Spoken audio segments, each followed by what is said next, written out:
Bueno, muy buenos días. El día de hoy vamos a trabajar un par de ejercicios o un ejercicio que tiene que ver con estequiometría. Como ustedes recordarán, en clases anteriores nosotros hemos trabajado principalmente lo que tiene que ver con la relación entre el mol y los gramos de ese mol, pues evidentemente dependiendo del compuesto del cual estemos hablando. Por otro lado, también hemos trabajado el balanceo de ecuaciones químicas y en esta ocasión pues vamos a relacionar ambos conceptos en uno muy particular haciendo parte de un ejercicio. Recordemos que cuando estamos hablando de estequiometría estamos hablando pues de la relación de masas que hay entre diferentes compuestos en una reacción química. Es decir, es la forma matemática y cuantitativa en la que podemos medir y demostrar la ley de la conservación de la materia. Entonces, pues vamos a hacer un ejercicio. Lo primero que vamos a hacer es tener una ecuación química, ¿no? Entonces tenemos lo siguiente compuesto, C3H8 más O2 produce CO2 más agua.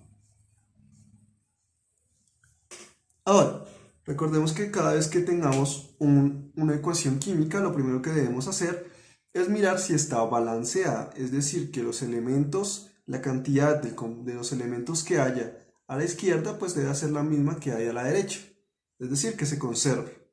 Vamos a mirar si eso es verdad. Miremos principalmente primero con el carbono.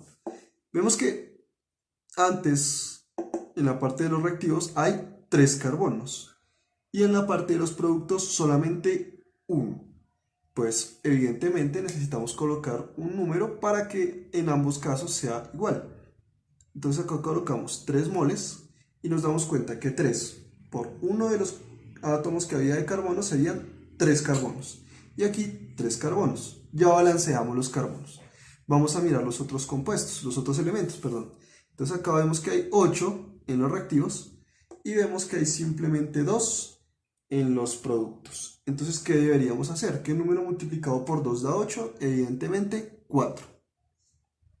Recordemos que este método que estamos realizando para balancear es método de tanteo, ¿no? Entonces, 4 por 2, 8. Y 8. Ya está balanceado el hidrógeno. Finalmente, vamos a balancear el oxígeno. Acá vemos que hay 2 en los reactivos y en los productos hay 3 por 2, 6 en este compuesto, más 4 que hay de este compuesto, 10. Y acá solamente hay 2. Para que hayan 10 entonces colocamos 5. 5 por 2, 10. Recordemos que los números grandes, es decir, las moles, son los únicos números que podemos modificar en una reacción química. Los números pequeños, no. Entonces, ahora, vamos a realizar, vamos a mirar si es cierto desde el punto de vista de masas. Ya vimos desde el punto de vista de moles, ahora vamos a ver desde el punto de vista de masas si es cierto eso de que se está cumpliendo la ley de la conservación de la materia, de que aquí la cantidad de materia que hay es la misma que encontramos en los productos. ¿Cómo vamos a hacer eso? Inicialmente vamos a hallar el peso molecular de cada uno de estos compuestos. Entonces vamos a hallar primero el peso molecular del primer compuesto, el peso molecular de C3H8. Ahora, ¿cómo lo hacemos? Recordemos que lo que hacemos es mirar en la tabla periódica el peso atómico de cada uno de estos elementos. Entonces, miramos nuestra tabla periódica y encontramos que el carbono pesa 12 y el hidrógeno 1. Y lo multiplicamos por la cantidad de átomos que hay en cada elemento. Entonces hay 3 de carbono y hay 8 de hidrógeno. Ahora miremos cuánto hay, cuánto sería. Acá serían 36, ¿cierto? Y 8 por 1, 8. Y finalmente sumamos. Esto nos da un total de 44, ¿no? Serían 44 gramos por cada mol de ese compuesto. Entonces, recordemos, 44 gramos por cada mol. Vamos a escribirlo acá. 44 gramos por cada mol. Ahora vamos a hacer lo mismo con el O2, es decir, peso molecular de O2. En este caso no vamos a tomar en consideración el 5 porque eso lo realizaremos más adelante. Simplemente estamos haciendo el peso molecular del compuesto y recordemos que el compuesto simplemente es el O2. Este 5 solamente nos dice cuánto de O2 hay, pero no hace parte del compuesto.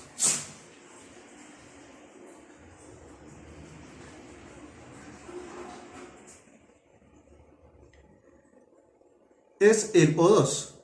Y este 5 solamente nos dice cuánto de O2 hay. Es decir, este 5 no hace parte del compuesto. Por lo tanto, el peso molecular solamente lo hallaremos con el O2. Entonces, ¿cómo se halla? El peso molecular del O2 sería, entonces, la masa del oxígeno, que es 16, y lo multiplicamos por la cantidad de oxígeno que hay, es decir, 2. Y eso nos da 32. 32 gramos nuevamente sobre mol o por cada mol. Entonces eso es lo que escribimos acá, 32 gramos sobre mol. Ahora vamos a realizar lo mismo con los compuestos que se encuentran en los productos.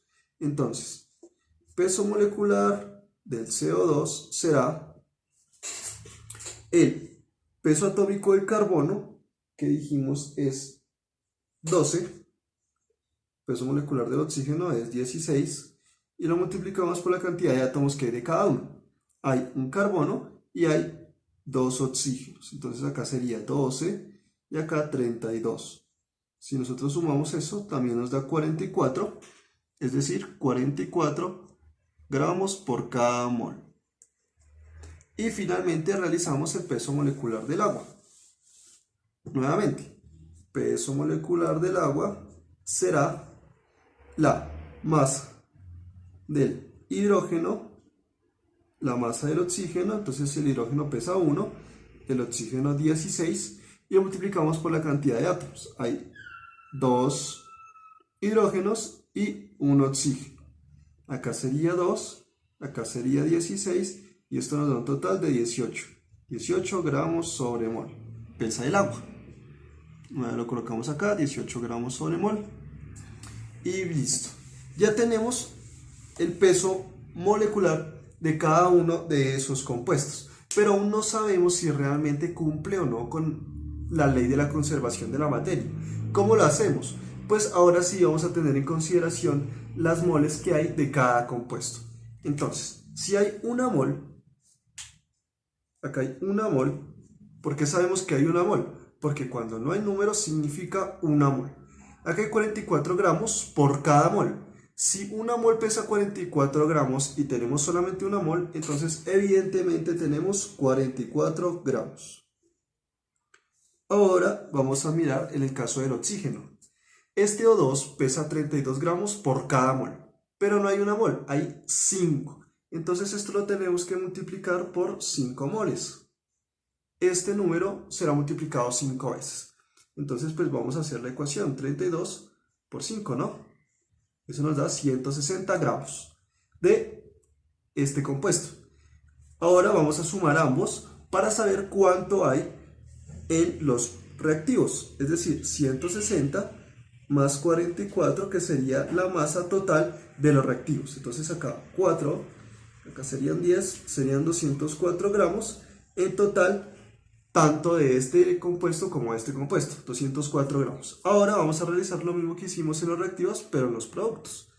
Entonces, acá nos damos cuenta que hay 3 moles, entonces esto será multiplicado por 3 moles, y nos dará 44 por 3. Vamos a realizar la multiplicación.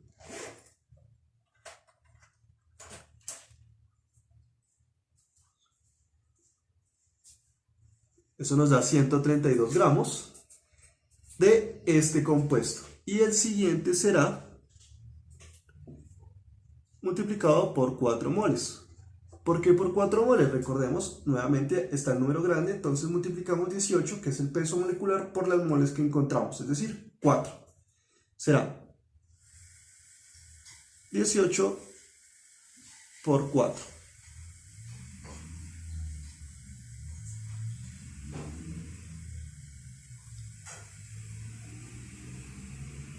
Eso nos da 72 gramos.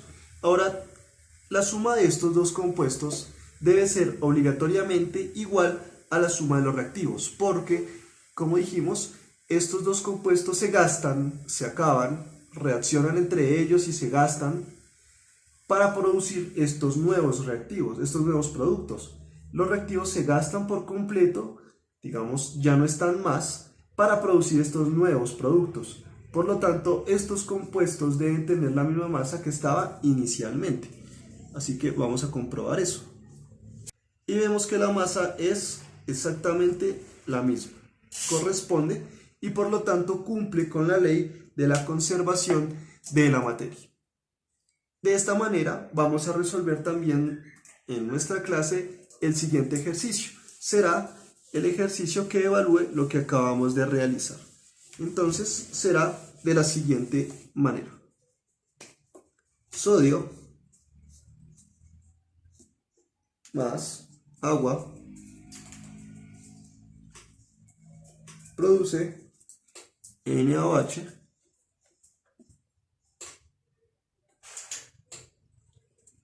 más H2. No me alcanzó, pero digamos que esto se encuentra acá a la derecha, ¿no? Entonces, lo que tenemos que hacer es, primero, evidentemente, balancear